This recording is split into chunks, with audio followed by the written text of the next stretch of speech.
की पानी से उठती भाप सर्दियों की बात ही कुछ और है। हाँ।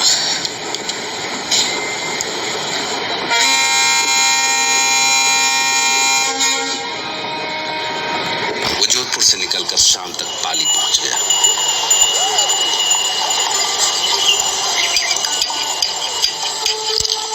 पाली में डिनर अच्छा था। राजस्थानी शिकारियों की खास पसंद, मिर्ची के साथ भुना हुआ बकरे का गोश्त।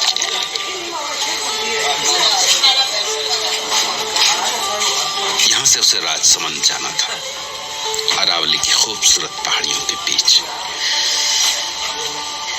हाँ, यहाँ से एक बार राजसमंद पहुंच गया तो फिर डैनी डिकोस्टा के महल के बारे में पता चल ही जाएगा। हिंदुस्तान में सबसे ज्यादा अंधविश्वास इसी इलाके में थे। खून पीने वाले प्रेत, रात को भेड़िए बन जाने वाले इंसान और जाने क्या क्या। उसे लगा कि सफर मजेदार होने वाला है।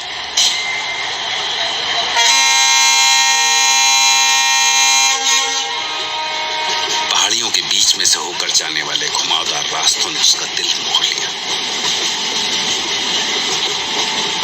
जगह जगह दिखने वाले सुंदर किलों के नजारे, खूबसूरत वादियां, झीलों और झरनों से टकरा कर आने वाली ठंडी हवाओं ने उसे किसी और ही लोक में पहुंचा दिया।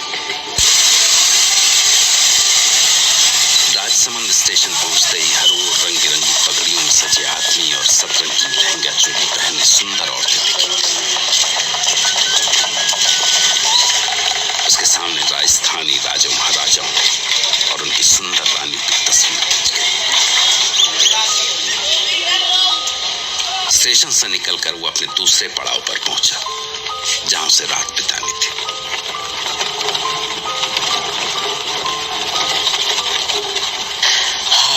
वाह, लगता है किसी परियों के देश में आ गया हूँ।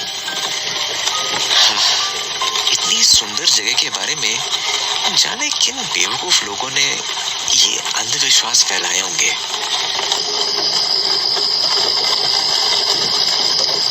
रानी की सराय, हाँ ये है। डैनी ने अपनी चिट्ठी में इसी होटल में ठहरने के लिए कहा था। हाँ। वो एक पुरानी सी इमारत थी, जैसे पुराने वक्त में राजाओं महाराजाओं के कोतवाल या मंत्रियों की कोठियां हुआ करती थी। उसके तांगे से उतरते ही एक बूढ़ी औरत निकलकर बाहर आई। घनी गम्मासा। हाय, मैं रणविजय। आ गए तुम। आओ आओ। कैसा लगा हमारा राजसमंद? मैं थारा ही इंतजार कर रही थी। आओ सा आओ, थारा कमरा दिखा दूं।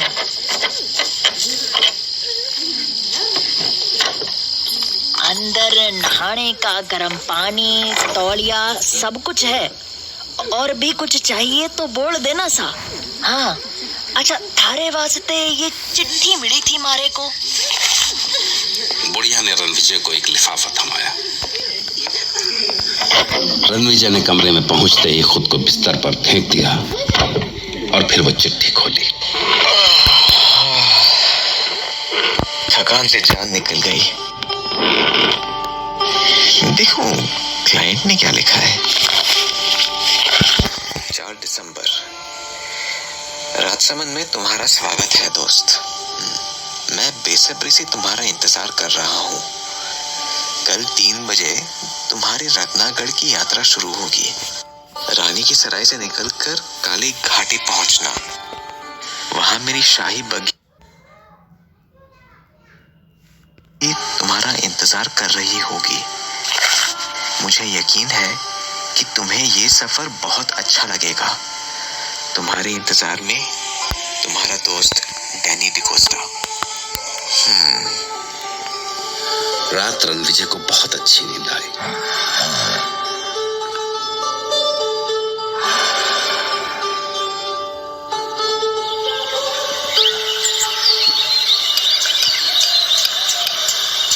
सुबह नाश्ता करने के बाद वो आदतन यहाँ की अपनी यादों को डायरी में समेटने लगा और फिर दिन के खाने के बाद वो आगे के सफर के लिए तैयार था।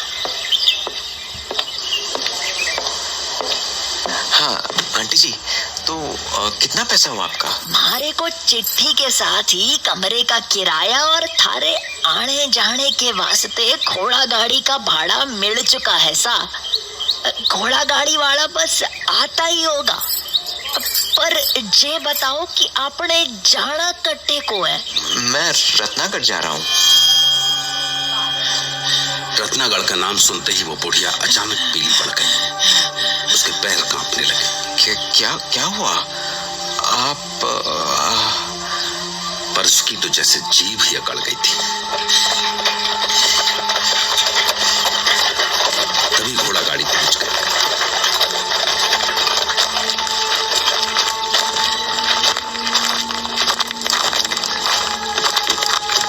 घोड़ा गाड़ी वाले ने रणविजय का बैग उठाकर गाड़ी में डाला ही था कि भीतर से वो बुढ़िया भागती हुई आई और हाथ जोड़कर रणविजय के सामने खड़ी हो गई। भगवान के वास्ते वहां जाओ कोनी सा। अभी जवानी भी कोनी आई थारी ठीक से। दुनिया कोनी देखी तुमने। क्यों इस उम्र में जान देने पर तुले हो? पर हुआ क्या? ये क्या बोल रही हैं आप? ऐसा क्या है रत्नागढ़ में? सवाल कोनी सा, सवाल कोनी।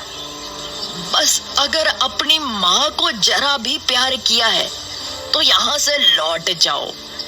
उसकी गोद सूनी मत करो सा। और अगर जाना ही है सा तो किसी और दिन चले जाना। हाँ, किसी और दिन? पर क्यों? आज के दिन में ऐसा क्या है?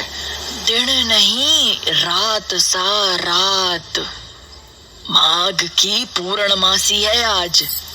आज की रात 12 बजे काली घाटी के प्रेत धरती पे उतरे हैं सा। धरती पे उतरे हैं सारे प्रेत।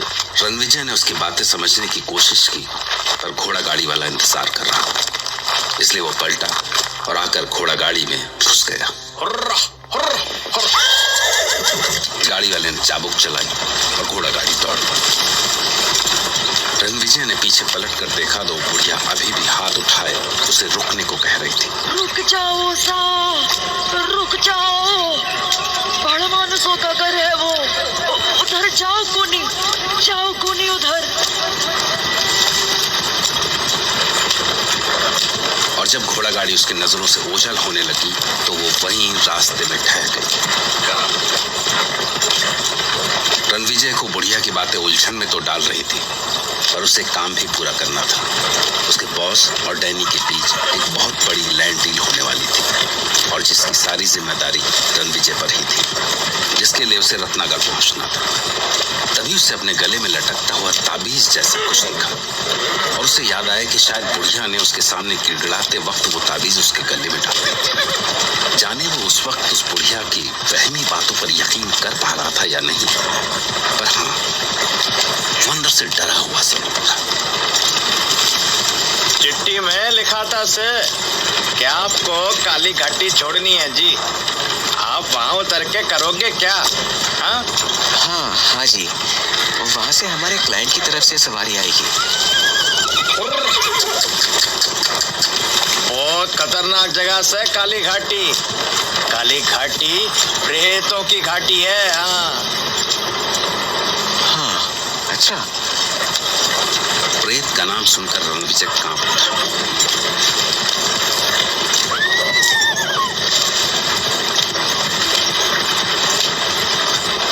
रणविजय को समझ में नहीं आ रहा था कि इस तांगे वाले को रत्नागढ़ पहुंचने की ऐसी क्या जल्दी है। वो इतनी रफ्तार पर भी ऐसे तीखे मोड़ काट रहा था कि सवारियों की जान गले में आ रही थी।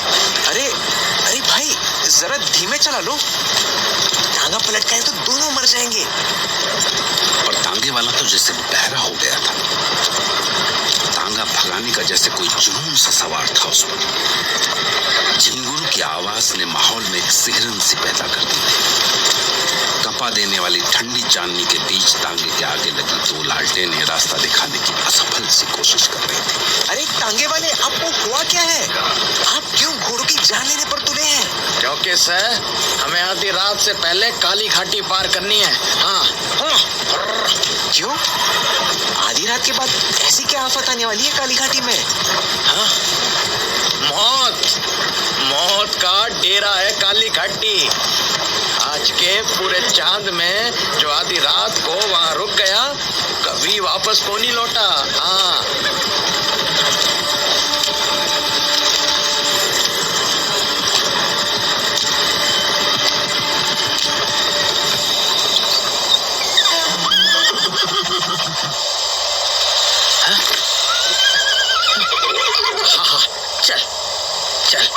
चल मेरे बच्चे, चल चल चल चल चल चल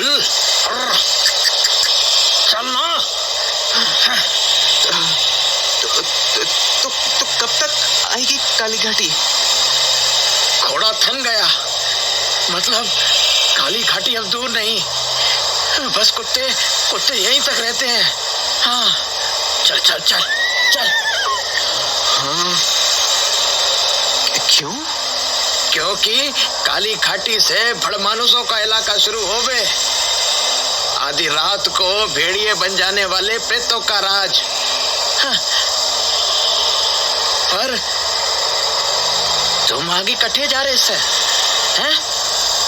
रत्नागढ़। क्या? रत्नागढ़? हाँ? क्या हुआ आपको? ऐसा क्या है रत्नागढ़ में?